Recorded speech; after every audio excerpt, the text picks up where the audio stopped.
And the United States is set to launch a new phase of Venezuela-related military operations in the coming days, as per a report by Reuters. The strategy is part of Trump administration's escalated pressure on Venezuela's Nicolas Maduro government. Now, the report, which cited the top U.S. officials, did not establish the exact timing or scope of new operations or whether U.S. President Donald Trump had made a final decision to act. Although it comes in the wake of increased U.S. military presence in the Caribbean and rumors of a looming action amid airstrikes on suspected Venezuelan drug boats.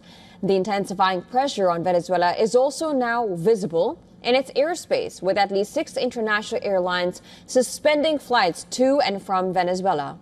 The step was taken after U.S. aviation authorities warned about security risks associated with heightened U.S. military activity in the region.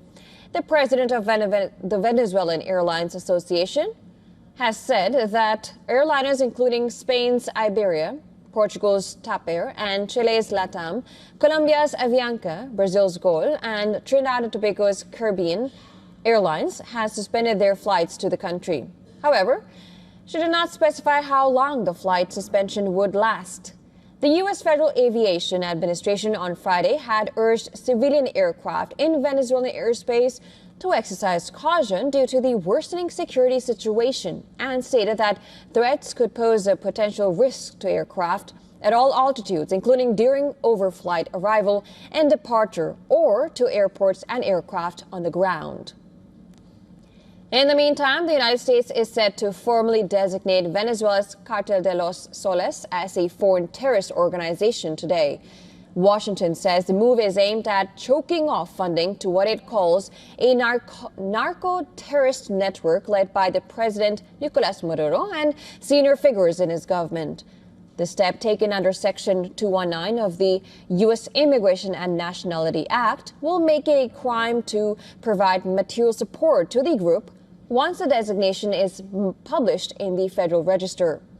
The U.S. officially says the label also opens the door to a wider range of tools against Cartel de los Soles, including financial sanctions and potential military or law enforcement operations targeting its assets.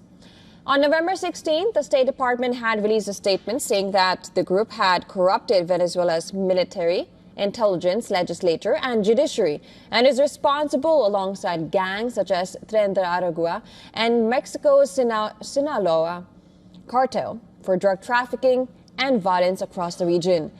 In August, Trump's administration doubled a reward for information leading to Maduro's arrest to $50 million and said it will continue to use all available tools to counter what it calls Venezuela's illegitimate regime, even as Trump has left open the possibility of talks with the Venezuelan president. Washington has long accused Maduro of heading the cartel and using state structures to move cocaine into the U.S. and Europe.